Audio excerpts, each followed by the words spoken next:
The Drake Cutlass Black is popular amongst many a pilot in Star Citizen, known for its solid performance, relatively cheap price, and expansive room at the back for whatever you're needing to move from A to B.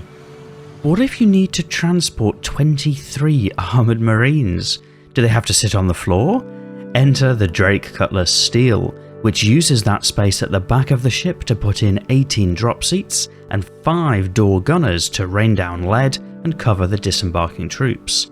But with bespoke dropships like the Redeemer, Prowler and Valkyrie offering alternative arrangements for getting troops from A to B, the question is raised, how does the Cutlass Steel compare in-game?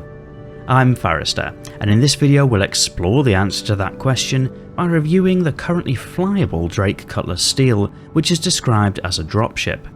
If you've seen other reviews on this channel, then you probably know what to expect with this video following the usual format. It's split into 5 sections, starting with a ship tour, assessing combat performance, reviewing handling and visibility, looking at the operating costs before finally summarising. As always, I've included timestamps in the video description in case you want to skip ahead. And if you're one of the many people watching who isn't yet subscribed to the channel, you might consider it so you can be notified of future Star Citizen videos as they go live. And we'll start the tour of the Cutlass Steel by approaching from the back of the ship. On either side of the back are a set of buttons which deploy the ramp which leads up into the rear section. Heading up into the ship, it immediately becomes clear this is a dropship with plenty of space for marines. By tapping the deploy button on the inside of the rear of the ship, you can get access to the rear door gun. This feels really cool, in reality is highly situational. In total there are 18 dropship style chairs for people to use. On either side of the rear compartment are these openable doors with 2 additional deployable weapons on.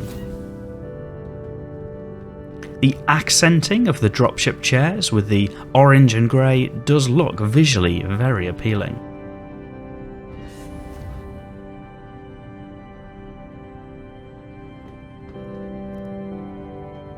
As we move towards the front of the ship, we enter into the pilot's compartment. Here there's some lockers to access the ship inventory, some weapons racks, and 2 beds available for crew use. There's also the section for the pilot and the co-pilot, and in the middle there's a chair for the manned gunner position.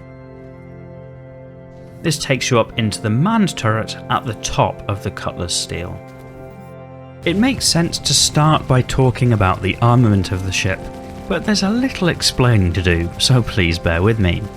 The pilot controls 4 size 3 hardpoints, which by default are equipped with gimbal size 2 weapons, 2 Badger repeaters and 2 Scorpion Gatling guns. So those are the pilot weapons. There's a manned gun turret on the top side of the ship, which is armed with 2 size 3 Panther repeaters. So those are the main turret gunner weapons. And then there's a remote turret at the back, which is operated by the co-pilot, which offers 2 Badger repeaters. So those are the co-pilot turret weapons. Additionally, there are 5 door gunner positions that can be manned, 2 of which are on each side of the ship and 1 at the rear. The door needs to be opened and the weapon deployed, but these things seem to currently have infinite ammunition. The downside is that they also seem to damage the shields of the Cutlass itself, so should be used with caution. Plus, significant movement of the ship causes the gunners to fall down, so they're not the most reliable of weapon systems. This armament is further enhanced by 16 size 3 missiles, which makes for a fairly strong amount of punching power. Sadly, those missile launchers seem to be fixed to the ship, so aren't currently able to be swapped out for different sizes. And finally, defensively, the Cutlass Steel carries a single size 2 shield generator, which is comparable to what you would find on another Cutlass, but sadly it doesn't compare well to some of the more dedicated dropships, and probably doesn't feel like enough to protect a full crew complement of 26 people. Combat-wise, listing off all of the armament of the Cutlass Steel makes it sound like an incredibly well-armed ship, but in reality it's not quite that strong. The rear turret is highly situational, and so for most engagements it would just be the pilot weapons plus the main turret, if you have a gunner aboard. That's not to say the Cutlass Steel does badly in the combat regard. In fact, against smaller targets, especially slower ones, the firepower is more than enough to create a stir. So against many of the PvE combat contracts, the Cutlass Steel can still do well. But the shields do get whittled down fairly quickly, so longer engagements may not be favourable. It's also worth adding that the stock ballistic weapons in the current patch do run out of ammunition fairly quickly too.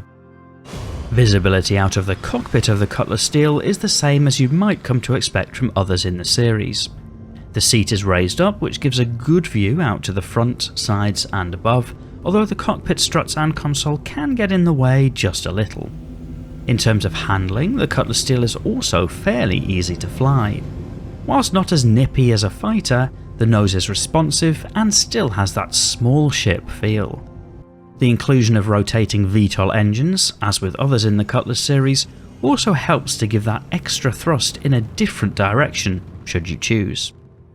During atmospheric flight, the nose does dip down as you fly along, which might make you wish you had the ability to trim the flight model, but with a little constant back pressure on the stick as you fly along, it's easy to counteract. With a top speed of 900 meters per second, the Steel is notably slower than her sister ships, and also than many other combat ships in the game. Given the intended role as a dropship for moving troops, that makes sense, but also potentially makes the Cutlass Steel vulnerable to being chased down. In quantum travel, the stock quantum drive is actually good, as is the onboard quantum fuel stores, being sufficient to travel across the Stanton system if required at a decent speed.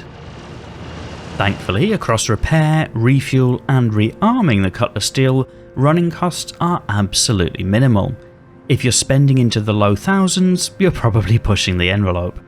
But unlike the Cutlass Black, you're largely limited to running combat to make money with the Steel. The loss of the versatile cargo bay at the back takes away a lot of options that might otherwise make sense. Still, the Steel is able to deal with medium threat combat contracts without too much hassle, and so should still offer decent money-making options. By way of loadout changes, I'd swap out the ballistic weapons for laser repeaters, and, depending on your pilot preference, maybe swap out the gimbal weapons for larger fixed weapons.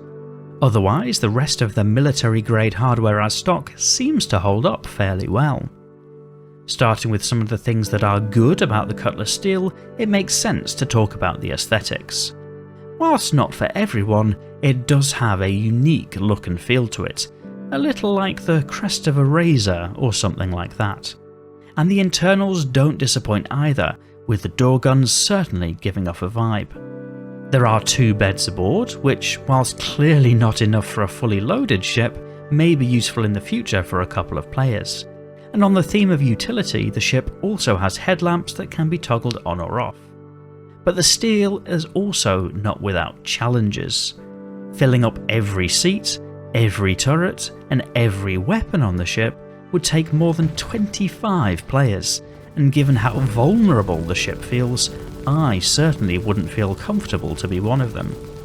You might think it would be a natural choice for dealing with bunker missions in-game, but in reality turns out to be too weakly defended, easily getting shot to pieces before making a safe landing in many instances. And whilst the ship is bristling with gun turrets of different sizes, mostly the placement isn't practical, at best not being able to fire most of the time, and at worst actively damaging the ship by firing them. At an in-game cost of 1.35 million Alpha UEC, which incidentally is the same as the Cutlass Black, the Steel still offers decent in-game value as a fairly cheap combat-oriented ship. And actually, at that price, as a pure combat ship, that's fair value for money. Although 9 times out of 10, I'd just pick up the Cutlass Black instead, as it can simply do more. But out of game, the Steel will set you back over $230, which is very expensive and in my opinion not worth it given the more compelling dropship options out there if you're that way inclined. So I suppose my verdict would be the Drake Cutlass Steel looks cool, but the performance you can expect from it is that of a cheap ship, not a premium combat powerhouse. But do you agree? I'll be interested to read your thoughts in the comments, especially if you own a Cutlass Steel.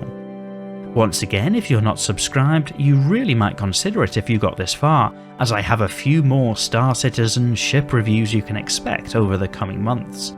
And it would also be really helpful if you press that like or dislike button to guide me as to what videos you're enjoying the most so I can tailor them to you. Otherwise, and as always, thank you for watching.